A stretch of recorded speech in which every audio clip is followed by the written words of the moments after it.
Selamat pagi pemirsa, seputar info breaking news kembali hadir bersama saya Santri Ndetuage yang tentunya akan memberikan berita teraktual dan terpercaya mengenai ruang lingkup kesehatan lingkungan, yakni pengendalian faktor tikus pembawa penyakit leptospirosis.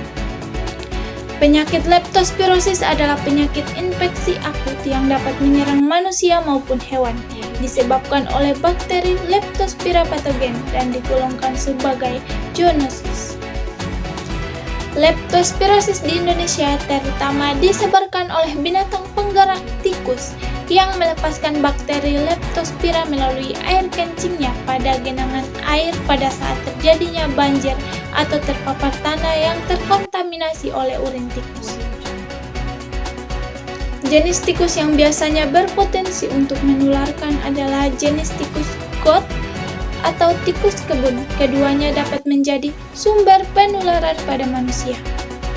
Gejala infeksi leptospirosis yang disebabkan oleh bakteri Leptospira dapat bervariasi tergantung pada tingkat keparahannya. Gejala awal biasanya flu, demam, menggigil, nyeri otot, sakit kepala, mual atau muntah, nyeri perut, dan ruam kulit.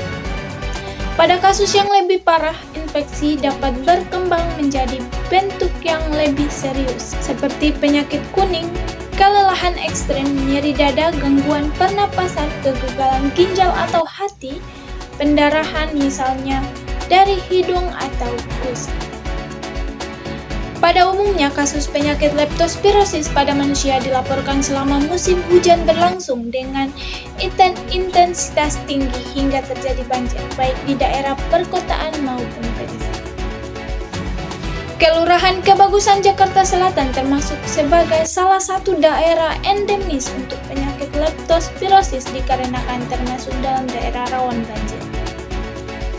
Kelurahan Kebagusan Jakarta Selatan terdiri dari 8 RW. Dan dilaporkan sudah terdapat 5 kasus leptospirosis. Ada beberapa RW berpotensi menjadi daerah berisiko penyakit leptospirosis, yaitu pada RW 5, 4, dan 3, serta merupakan daerah padat penduduk.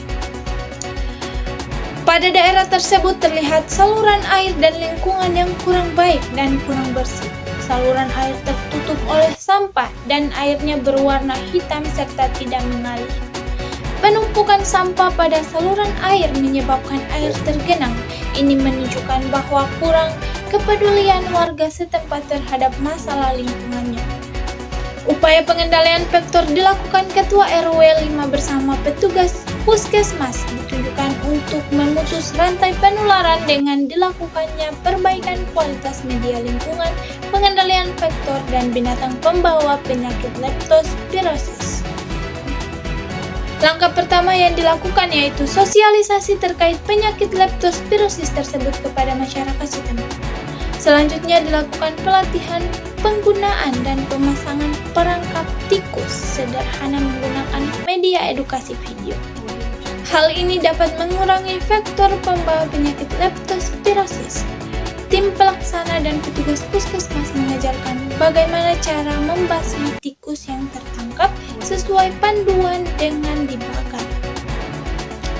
Kemudian setelah tikus mati dilakukan isolasi di area tersebut. Dilanjutkan dengan memasang media poster untuk sosialisasi pesan pada 10 titik strategis dan majalah dinding di setiap RT pada 3 RW sebagai bentuk penyebaran pesan kepada publik.